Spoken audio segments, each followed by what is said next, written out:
Welcome to the Black Paper. My name is Ndukwe Onoha. And I'm Cheta Wanze. Traveling as usual, Cheta. It's not my fault. This so you can see I'm in a different location this time around. This is what I mean. Always on the move. Yes. But look, it's See, I will be honest. As I've gotten older, it used to be really exciting when I was your age, but as I've gotten older, it's a lot less fun. Yeah. no, So. I'll tell you what was exciting the first time, but now it's not at all. You know when you first moved, well, you've been here in the past, and then, but for us when we first got here, and the mail comes through your door, you're like, oh my goodness, I have mail. And then and then you start seeing the council tax I'm demands, the telling you, debits, all of those Kai, things. these days no mail is a good day because I'm like, please God, please let no one. I don't want any more, no more. Well, Yeah, the vagrancies. it is. But talking about the council tax demand, or at least the notes or the bills that must be paid, that leads really into what we want to talk about today. We have two main stories, which on the surface may feel unrelated, but somehow they are. The first is money. Is about, in fact, both of them are Lots about of it. lots of money. Yeah, first, both of them are about influence. One is influence that is being bought, as it were, and the other that is influence that is being sought. Also on the first part, we're going to talk about a gentleman, a Thai resident, a British and Thai O- national who Okay, who he's Thai. who He has Thai nationality. Yes, he has Thai nationality, who it seems is the main landlord of reform. And we're, in the second part, we're going to talk about these kids, man, these damn kids coming in and trying to influence the election. But I think it would be first to start with a man known as Christopher Charles Sheriff Harborne, who, I, as I I said, prefer I prefer his Thai name, Chakrit Ah, Chakrit Sankunrit. Sankurit. No, Yeah, Chakrit Sakukrit. Sankunrit. Aha. He's he was born in Sheffield in 1962, or near Sheffield in 1962, and later relocated to Thailand, where in 2011 he became a Thai national. Now, the thing about this man is that you don't really know much about the man until he started pouring money into reform. And it's not just £1 million, it's not 2 million. To date, he has put in £22 million into Reform Limited, headed by Yes, Nigel Farage. Nigel Uh, Farage.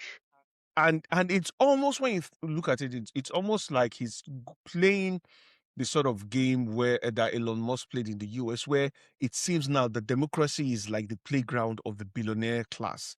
And so he's trying to be that sort of figure in the UK. But you know what, Cheta, let's go into this Chakrit. What do we know about him, and why is he so important to today's democracy in the UK? So, the Guardian, Tom Borgis, did a deep dive into uh, So he first started by introducing him as Chakrit Sankukrit before Mm. he now said that was too hard for him to pronounce, and then now went with Christopher Harborne. He did a deep dive a couple of days ago, and it's a very, very interesting read. Now, Oh. Tom Borges, if you, um, he's written about the oil industry in Nigeria before. So he does very thorough work. So as always, this was quite thorough, and it was very interesting. Now, Harborne Sankukrit lives in Thailand, as we have mentioned, and he has become Reform's largest donor. He moved to Thailand some years ago, quite some years ago, and became a In Thai the citizen 90s. Yeah. in 2011. He moved in 1996.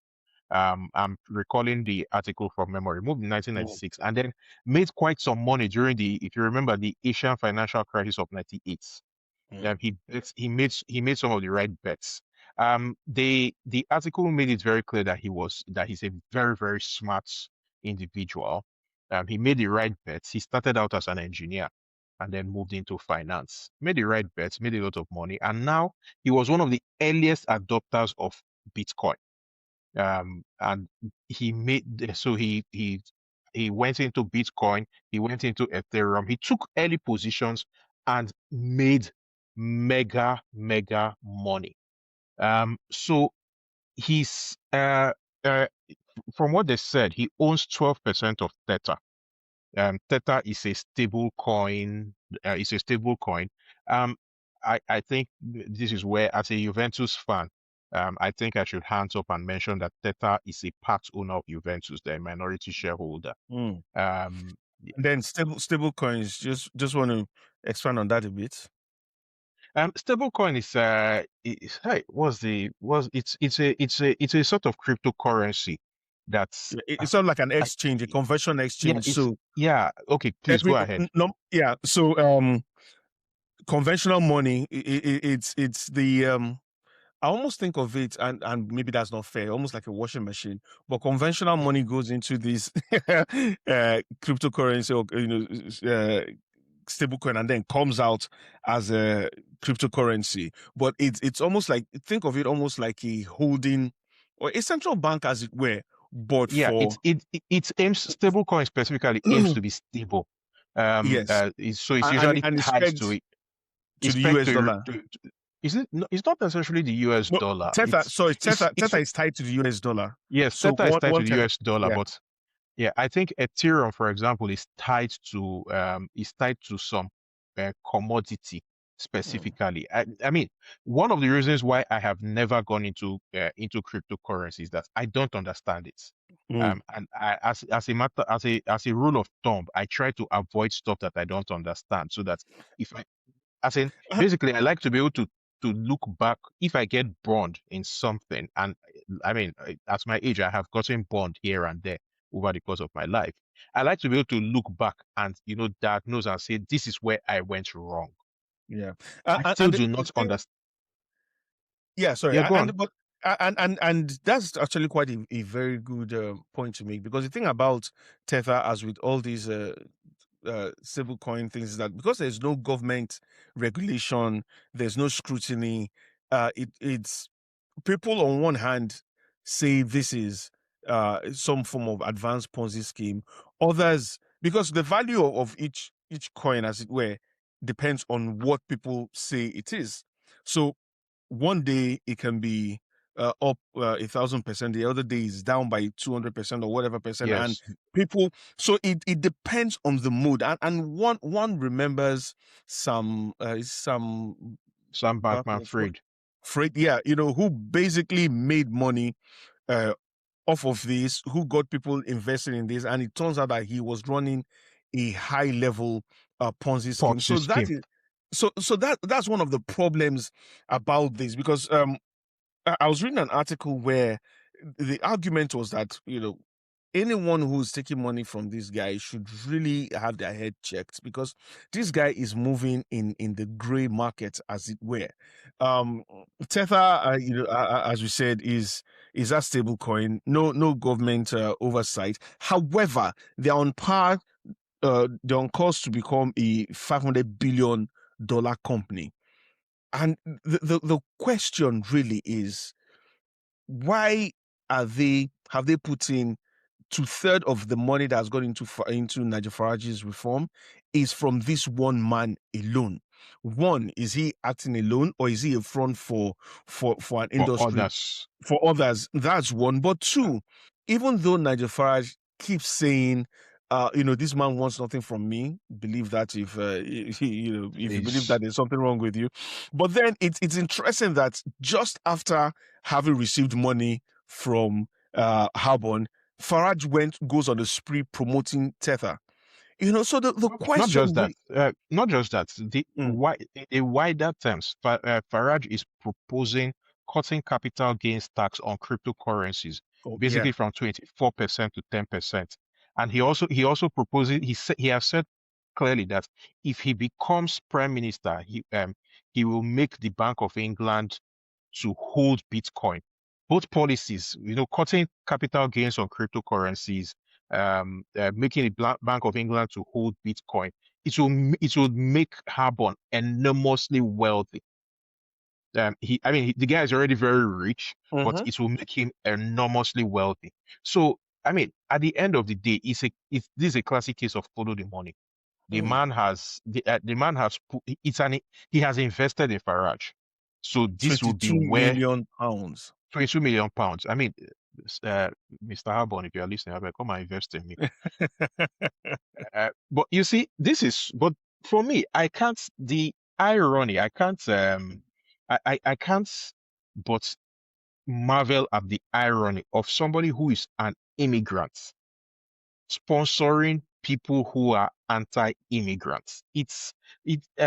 A very close person of my, a very close friend of mine who recently acquired citizenship in another Western country, and suddenly, this person is Nigerian, like we are, or of Nigerian descent, um, found herself in Thailand recently.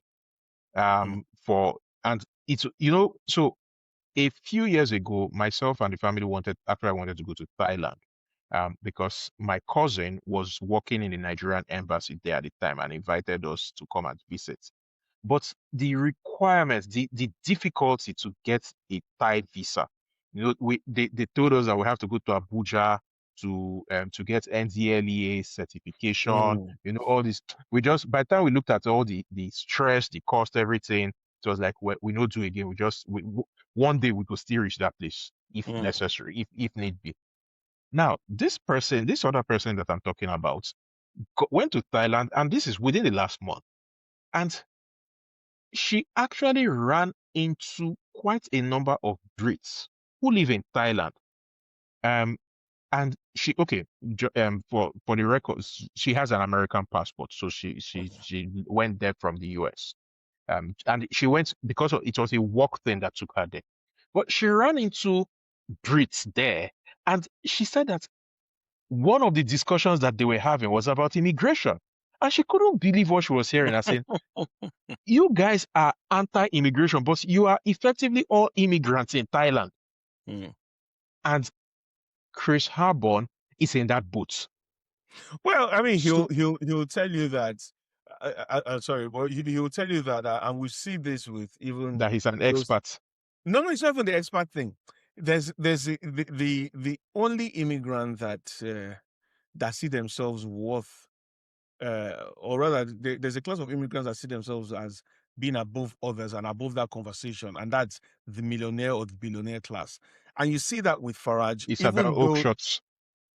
yeah, even though he goes every day talking about all these bloody immigrants and everything, but he has Yusuf. He has what's the name of this guy that has come from uh, Zahawi. He has Zahawi.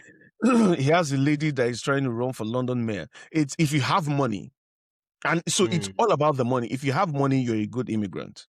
If you don't have yeah. money, to hell with you.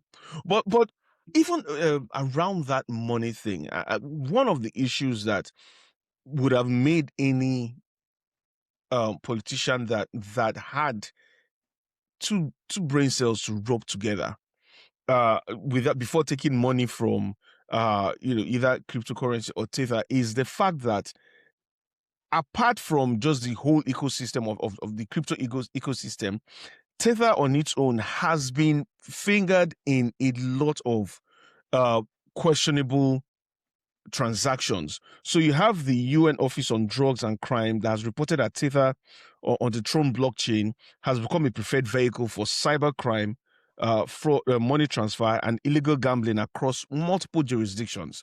So on one hand, you should be asking yourself, do I want to really come close to this thing, or do I uh do I want to make myself the poster child for a cryptocurrency that is being investigated across different jurisdictions? In fact, just a few days ago, or a few weeks ago, Tether also had to close down or halt transaction on two accounts in collaboration with the U.S. the authorities, two accounts trading about over $300 million because they were suspected of fraud.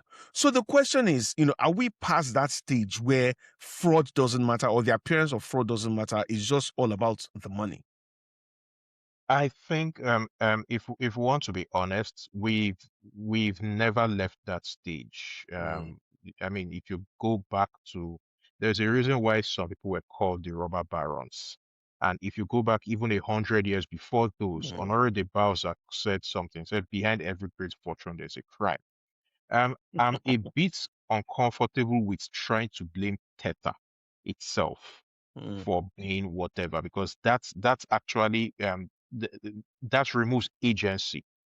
There was a need. So basically, the reason that cryptocurrencies began to come up, Bitcoin and the rest of them, mm, is because over the last 30 years, governments have become more intrusive in terms of looking at cash flows and all of that good stuff. mm, So people came up with sort of it's quote and unquote is a libertarian dream, mm, freedom, as it were, the ultimate sort of freedom, freedom to prevent a government from looking into your what you are using your money for. Of mm, course, the downside of that freedom of having those mediums of exchange, because at the end of the day, a cryptocurrency is still a currency, which is a medium of exchange. mm, The downside of having all of that is having all sorts of nefarious characters buying into those cryptocurrencies. So drug dealers, arms dealers, that's the downside. But mm, a an argument can be made about government overreach, which is what necessitates the development of these currencies. But for me, going back to reform and all of that, I think one of the things that I want to bring out is that reform's other major donor outside of Mr. Harborne is a convicted criminal who Donald Trump pardoned. mm, That's Bendello, the co-founder of BitMEX. Again, a mm. cryptocurrency guy. Um, So is so another one that's gone on to write a book about how to uh something of the sort, yes. yeah, more or less how to commit fraud with on crypto. Yes. It's So mind-boggling. so it's I mean, these are the little things that as they come out. Remember from the beginning of this podcast, from the Mm, day we started, I've been saying that Nigel Farage is going to burn out. I mean, these are the things. You can see that it's slowly becoming a deluge. And in a cost of living crisis, it's slowly becoming clear to people that this guy is just on the take mm. to let's put it like this. Nigel Farage, and he would absolutely hate to hear this, but he would actually be very comfortable in African politics. You know the funny thing is, I thought you were going there, because the thing is, when and my mind goes back to that ridiculous statement by Cameron when after he met Buhari, and then the human being did not even bother to renounce it. He said, Okay, let's "Mm." just pause there, please. Mm. Let's not pollute this conversation with mention of Buhari. Let's Yeah, just but when he said, Nigeria was a fantastically corrupt country, and ignoring just the evidence of a system that has been extractive for most of its history, but that is even by the by. So when you say that Nigeria Farage would be very comfortable in African politics, I completely agree. Because but then the other thing is really the question is, we've looked at this sort of brazen corruption, and we say African politics, but isn't it just politics? And perhaps our people have not played it smartly, in quotes, because when you go to the US, when you come here, there's a lobbying. There so are what people who are coming together, putting money into political parties, expecting either a policy change or even a law change. And whilst our people do, or whilst back home in Africa, it is brazen in the fact that everyone just shows you bags of money. There's a system to that same pattern of behavior here, just like it's called lobbying. So this is something that I've given some thought to. Um, the first issue is that your garden variety African states, and that's one of the things that I'm giving a talk about in a couple of days. Your garden Mm, variety African states is still very embryonic. Um, so we once had state structures. Those state structures were taken apart completely during the period of both the trans-Saharan and the transatlantic slave trades. So we are reconstituting, and we are still, so in terms of nation state development, we are still very far behind. And so essentially, what happens in this part of the world? There has always been corruption in this part of the world. That's mm, in the Western world. Um, but in these other countries, they understand, and you can see it even from Roman times. The Romans had a statement, panem et circenses, that's bread and games. So they understood that as long as you keep majority of the people fed and entertained, you could mm. do a lot of crap and get away with it because Yeah. it's the ultimate distraction. Yep. And each time that distraction failed, for example, the French Revolution was a major failure of that concept of bread and circuses. We as a people, because we have, and it's a problem not just in Africa but in the Middle East as well, because Mm, we have countries that are not cohesive, coherent. You have different nationalities put together in things that are called countries. mm, It is very easy, and you see it's going back home. It's I know that you don't like me using Nigeria as all the time, but Nigeria, fortunately or unfortunately, is the encapsulation of all that is wrong in our part of the world. So going back home, you see that thing of somebody is doing something very obviously wrong, but because he's our son, the mentality of he's a bastard, but he's our bastard supersedes everything. mm, And as a result of that, people are unable to do or to, there's people will look at black and say mm, it is white because I'll quote James O'Brien here. We are a very extreme case of footballification. It's tribal politics as it was. So that's the mm, issue. But at the end of the day, an experiment that I always give people is I always ask, and now let me ask you now, at least Muna Gibu Ndibo, what is the mm. Igbo word for corruption? You know, that's interesting because that word, that argument keeps coming up.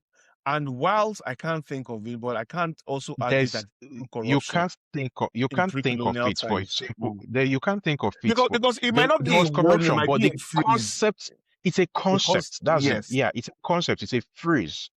So which means that we hadn't got, see, for people to identify something and give it a single word to Mm, describe it, it means that it is something that was pretty rampant. Go back to medieval Europe mm. or 19th century Europe. I rest my case. um, right. I think before we rest this first half, I think it's worth noting that there's been a call. I mean, after the story broke, of just the amount of money that's coming to reform through Mr. Harborne, there's been a loud cry for the reform of the electoral system because in countries like France or Canada or Ireland, he simply would not have been allowed to make such a donation. I mean, we whilst this is nowhere near the amount of money that is being poured into American politics, but for a single individual to finance two-thirds of a party or to provide It's a two-thirds problem. of is a problem. Yeah, And he will own the despite government if they get you. he owns it, yeah. And despite his own protestation, there's no way. It's simply childish, simplistic, and taking everyone for fools for Farage to insist I mean, that Harbour it's wants nothing from him. it's big man politics at its finest. It's what happens. I mean, of course, as a Nigerian, you've heard the phrase owners of Nigeria PLC a number of times. Mm, These are the mm, people who essentially fund the political class. And it's not an accident that US politics, as an example, began its steep decline because anybody who has come from our environment can see the trajectory of US politics. It's not an accident that US politics began a steep decline when they removed some of the restrictions on funding and allowed all these super PACs to mm. begin to put, that's when they allowed dark money into US politics. Yeah. This is almost the equivalent. And remember, I don't remember which episode specifically, but it was before I went to Nigeria. We talked about this kind of thing, and I mentioned that it's something that Starmer should have looked at doing, but it will be impossible for, or it will be very difficult for him to do Mm. because the right-wing media will shout. Of But it's course. something that if he wants to be a genuine reformer, he should just go ahead and do it. Yeah. They need to get unaccountable money out of politics, and they need to do it very, very quickly. And what we need to do very quickly is go on a quick break. No wahala.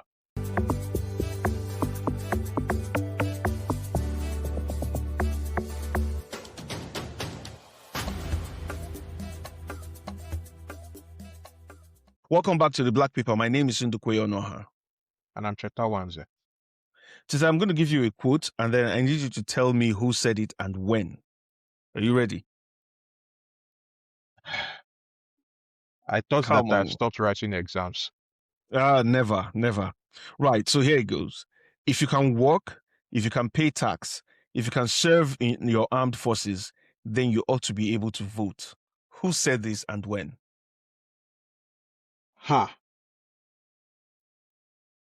Oh yeah, tell me.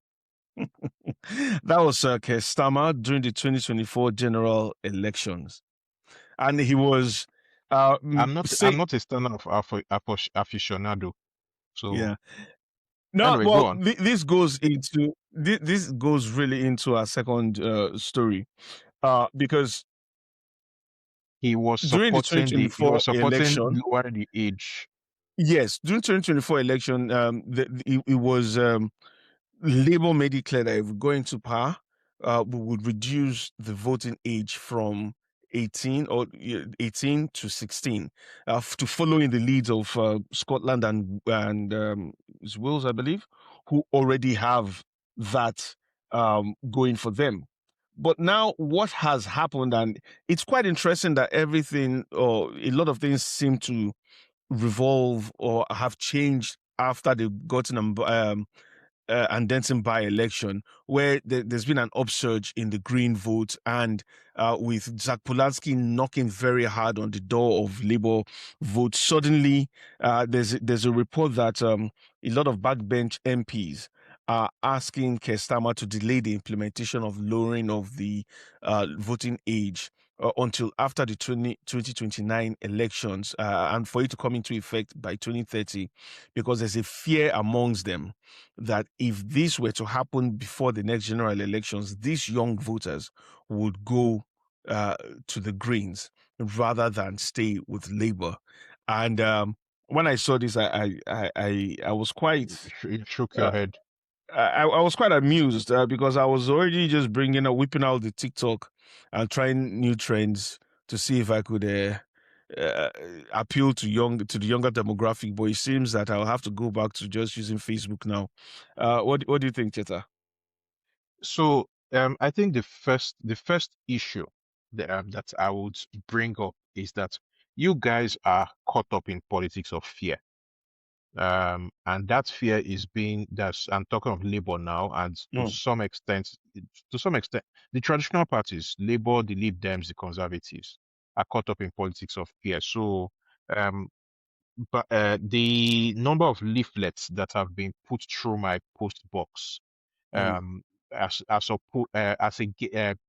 that's in anticipation of the elections, I noticed that it is the green leaflets and the reform leaflets that are actually not telling people, oh, if you vote for this person, you will let this person in.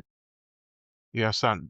they Oh no, they that will come on the last week of the, or sorry, on in the last few hours of the election. Those leaflets will come. I know, Those that's are the what get I'm out the saying is votes that leaflets. the what I'm saying is that the conservatives, the Labour and the Lib Dems are sending those messages out. Mm, The Greens are staying on message, cost of living. Reform are staying on message, immigration. You mm, understand? Those two groups, which in the current dispensation of five are on the extremes, mm, Greens on the extreme left and Reform on the extreme right, are staying on message. Then those in the mm, middle are the ones who are doing that politics of fear. So I mean, I wish I could go home and get that get one of those things. Maybe I should have put it in my box when I was coming, so that I would display it for this episode. It's so there are two, one from the conservatives and one from Labour, and it is, if you vote for they are not selling themselves. They are saying mm. if you vote for this person, you will let this person into power.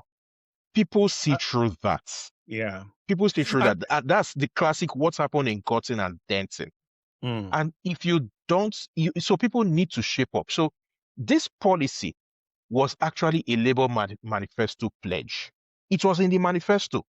mm. So you don't, I mean, for somebody who claims that he was coming in to do things differently in terms of the politics and all of that, that was Stammer, that he was coming to restore honor and dignity back to politics. You don't, because you don't dump something that it was in your manifesto because it has become politically uncomfortable. You do Mm. it. You go ahead and do it. I know I might be sounding naive, but you do it, and you actually have the chance of sending a message that I made this promise, promises made, promises kept. Stay with me because whatever promise I made, I will keep it. That's the way I I see it. and I get you, and I think here's what I think has happened. I think Stammer still intends to go ahead with this. But I think because if you look at the news, it talks about the backbench MPs scared. So I think someone has briefed the press from the backbenches, so not from the government front benches, to say, "Look, oh, this is what we're trying to do." And it's that thing in politics where sometimes you seed out a message, you gauge. It's almost like fly, as we call it in Nigeria, flying the kite. You sort of like gauge Mm. what's going on to try and see if you can capture the mood. But I agree with you. You know, this is something I believe should happen. It's already happening in Scotland. It's happening in Wales, and if there's any group of people that this government has actually really been on their side, it will be, I would argue, the young people. When you look at the Erasmus scheme that's being worked on now, closer relationship with Europe, so that means there's going to be free movement of young people across borders. That really, especially for people who love to travel, who love to go learn from other countries, that will open up the doors for them. Or whether you're looking at the minimum wage or looking at the workers' rights or renters' rights, these are issues that affect a lot of young people. So I agree. Caving into this fear that everything, making either reform or the Greens the boogeyman at the door is not necessarily it's hurting the Labour brand, and this is something that people will just hold on to, Points to. because no matter how many good things you've done, and again I stress it, the government has actually done a lot for the young people, but if this story is not being told, and that is the biggest problem I see with the government, is getting the story, the narrative out, because right now you're letting reform and the Greens set that narrative and being reactive. So it's just quite interesting that there's that fear amongst the ranks. But yeah, I agree. They need to hold their nerves and they need to just march forward. And I'll say get on TikTok. Oh well. Anyway, speaking of politics and the May 7th elections, I think this is as good a time as to tell our listeners we are conducting a small study Yes, sir. um, that for African experts in the UK to basically see what the direction of travel is with respect to the elections. On the elections, which, funny enough, are next week, Mm. next Thursday. I'll be back by then. Um, so And I should be in it's London trying to knock on a few doors for a few friends. okay. Yeah, you are not up for election. No. So Um, so basically, for those of you who listen, those of you based in the UK, please um, go in, try to fill it, and next week we will analyze the results. Yeah. So we're going to put the link to that survey or to that poll in the show notes so that people can, as Chita said, just let us know what your voting intentions are, because we would like to see where our communities are headed. Because what this does is it helps us push, um, make an argument for the inclusion of our voices, because this is a data-driven society, much more Mm, than where a lot of us have come from. And if you can show that X number of people from this community have shown an indication that this is where they're likely to go, this is the reason why they're likely to go there, perhaps we can then start pushing for the inclusion of our voices, or our consideration of our communities when certain policies are being pushed, because we will either reward or withhold our votes from whichever parties that we feel align with our policies. But the only way we can make that known is by doing something as simple as taking out 2 minutes, filling a poll, so that Cheta can use his big brain to analyze, and perhaps I'll look for some interesting words with which to present it. Um, you are the spin meister here, so no spin whatsoever, just interpretation. You're the man who does wonders with data. You know what they say? Stats can tell whatever story you want, and that is what you do. I would ignore that jibe. But there's something that I want to point out back to the topic Mm, that we're on. I think that this debate is basically there's a delicious irony that's mm, coming out from it. Um, so the conservatives first were the ones who started shouting that the attempts to expand the that's to bring down the eligibility age to vote was an attempt to rig the system and mm. basically use demography to ensure that Labour remains in power. Yeah. Now, because of the backlash from within Labour itself, you can see that people within Labour's backbenches have similar concern. Mm, It's so it now, ironically, reform may also benefit from younger white males, yeah. especially getting in on the act. But it's the irony is that it's immigrant communities that are often accused of changing Britain. Now you are seeing that, oh, it is actually the young people that will change Britain. But Mm, for me, one of the things that at the end of the day, no matter how we cut it, the future belongs to the young. mm, Classic example, Brexit. Brexit, it was mainly older people who voted in favor of Brexit, and they ended up mhm. hurting their kids. They are young. So I don't know. I'm a bit torn because I believe I'm of the opinion that a lot of younger people do not necessarily have the maturity to vote. That's one. Mm. But experience has shown that even older people, they vote for their own narrow interest. Again, Yep. Brexit being the example. Um, I've always been of the opinion that you need to have a certain level of enlightenment in order to vote, in order to be allowed to vote. But Mm. going back to Nigeria, and I never can resist it because that's where I'm going back to Nigeria. In 2015, it was the most educated Nigerians that voted for Buhari Mm. and essentially brought a problem on us. So so within democracy's internal DNA, there's a problem in the sense that democracy, very most unfortunately, is a popularity contest. Mm. And because it's a popularity contest, it will always have a tendency to regress to the mean. And And that's because, sorry, carry on. yeah, and so essentially, as the mean of your society becomes worse, then the quality of your democracy becomes worse. Mm. But that's also because what I've found out being in politics is that politics is largely emotional.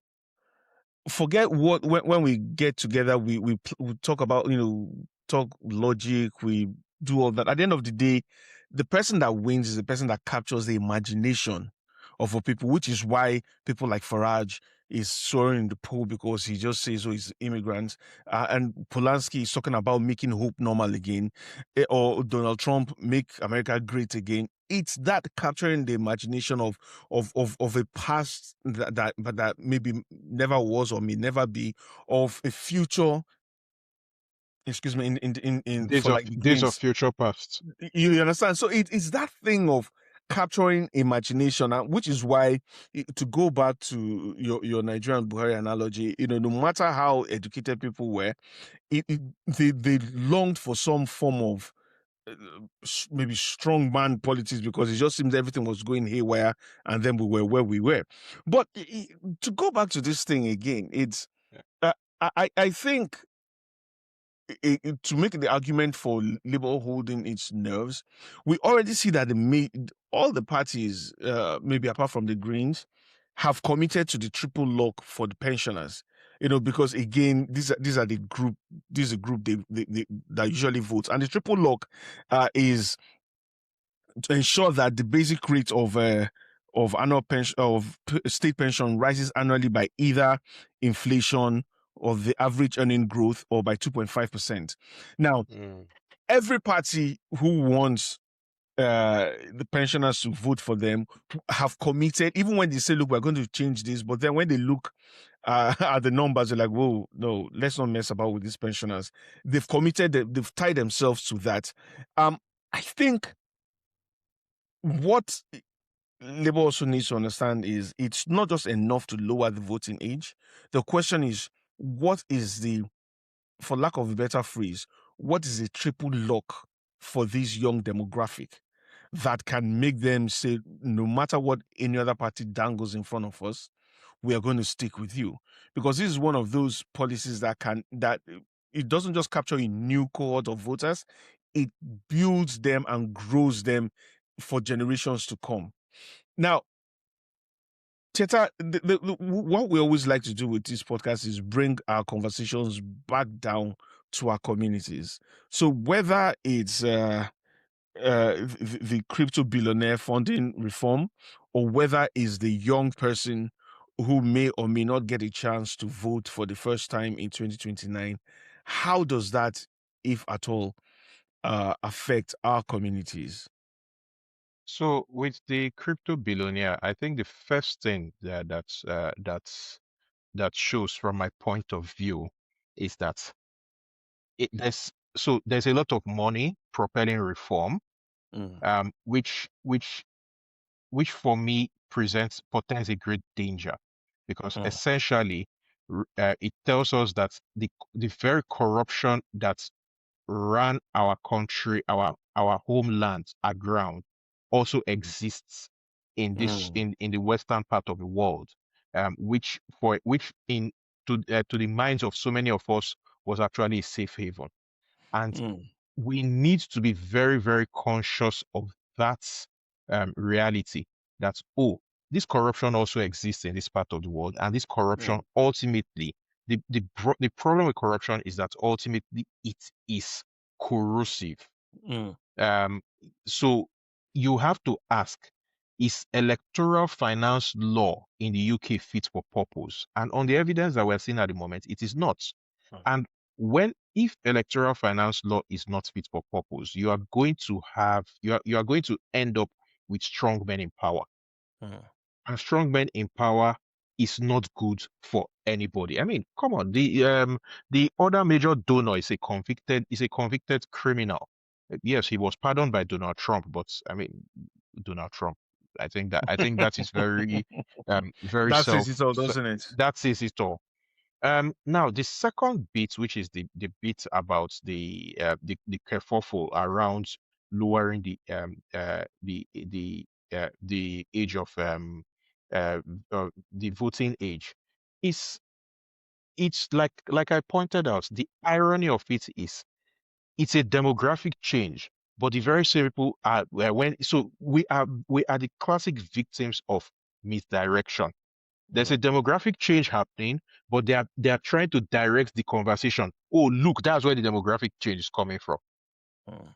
Bottom line is that the only way we can overcome all of these challenges is we need to learn very fast to do what we failed to do back home. Band together and organize. Mm. When we are organized, we will be brought to the table. Mm. If we are not organized, we will be on the menu. It's that Yeah. simple.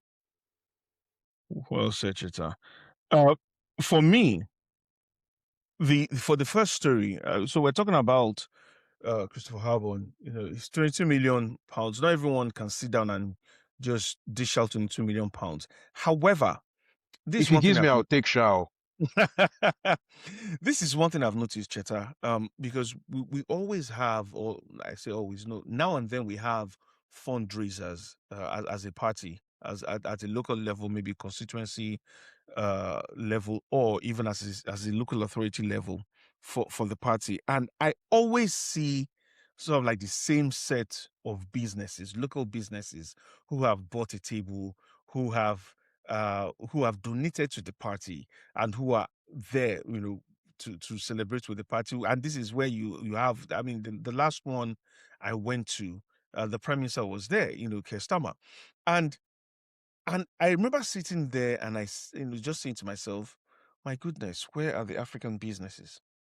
Because part of making sure you're part of the conversation is to know that whilst you may not have 22 million like Mr. Harborne, you have £1,000, £1,000, £500, whatever it is, you can pay for a table for your people to go there, and then your banner is on there, your name is on there. The party starts to know that, well, these organizations are actually contributing to us. And that is how the game is played here. But for some reason, we are not yet playing that game of donating and again, really, to be fair, what I would definitely want you to come, sit at the Labour fundraiser, donate to the Labour Party. However, not everyone is on the same page. So Me? donate. Well, you, of course, Chetan. But however, I know that not everyone is on the same. We are not a homogeneous society. But all I'm trying to say is, whichever party floats your boat, and we do need to learn that we need to start putting our money where our mouth is on the organizational level. That's one. The second thing is, we are here, frankly, because of bad politics. Bad decisions taken Yes. over the years by political leaders with whom we did not engage until it was a bit too late. We are in a place where one vote counts and voices are listened to. Start teaching your children to engage with politics. And it's Yes. little thing as class Sorry election. to Yeah. interrupt you. Sorry to Hmm. interrupt you. My kids are actually active in class politics, but Lovely. remember, as when we were growing up, we were Mm. consistently told that it is bad people that enter politics. Yes. So it became a self-fulfilling prophecy. Yes. True. In fact, the funny thing, I was having a conversation with my wife the other day, and I was like, if you think about it, all the in quote bad boys in university are the ones who are our politicians now. So So there's a stream, as it were, or a funnel of people who, as you said, because we were told that it was the bad boys, again, in quote, that enter yeah, politics. These guys it became decided a to own self-fulfilling it. prophecy. Yeah. Yeah. So what I would say to anyone out there is, start engaging your kids in politics. Start engaging them in the conversations that are going on, so that by 16 they don't think that, what, Farage is cool, so I'm going to lend him my vote, or they don't look at Andrew uh, Tate is cool. Andrew Tate. In fact, yes. So let's even forget about, yeah. But Andrew Tate is cool, and I should go around calling women, the B word and all that. We do need to ensure that for the next generation, we arm them with enough political knowledge to be able to engage properly with the system, and that is something. No matter what color political party you prefer, no matter what color your rosette, you do need to make sure that your kids are engaged. I completely agree. Now, before we go, there's one more story that I just want us to slightly touch on. Mm, It was something I saw in the Guardian about somebody who was being deported, and it's brought me back a very bad memory from 2008. Um, I was on a plane back to Nigeria, and a guy was being deported, and it became the way he was being treated. It was rough. mm, So we began to protest. This was in the economic class. And eventually the pilots went back. So he was already taxiing, but mm, he turns the plane around and went back and deboarded all of us. mm, Then they reboarded first class, business class, and then the man being deported. And those of mm. us in economy, they left us in London. Oh wow. Yeah. 2008. It made the news. I can never forget that thing. So I think it's of course it's not today because I Mm, sent that article to you just mm. about an hour Yeah. ago. I didn't send it to the producer. Mm, That's not long before we started recording. yeah. I didn't send it to Madam Producer. So I know I just want to Mm, mention it. But I yeah. think we need to talk about the harshness. Or I think I want to research into the comparative harshness with which people being deported to different parts of the world are treated. Because Mm. I think that this very bad deportation treatment is reserved for our people, which brings the R word up again. Mm. And it's not just even when you look at some of the pictures that are being put out there in social on social media about people that are being deported. I'll leave everyone to drop their own conclusion, but it's telling. That's what I would say. Yeah, it is. Okay, Okay. Cheta, you know what else is telling? The time. Y- I Yes, just had it's to go time. there. Yeah. Well, again, man, Cheta, it's always a pleasure doing this with you. So, I'll see you at the next one, won't I? Yeah, see you when we break down those results. All right, man. So Take care. guys, go Mm, for the poll. It's just 2 minutes. mm. It is. All right, Cheta. Good night. All right then, cheers.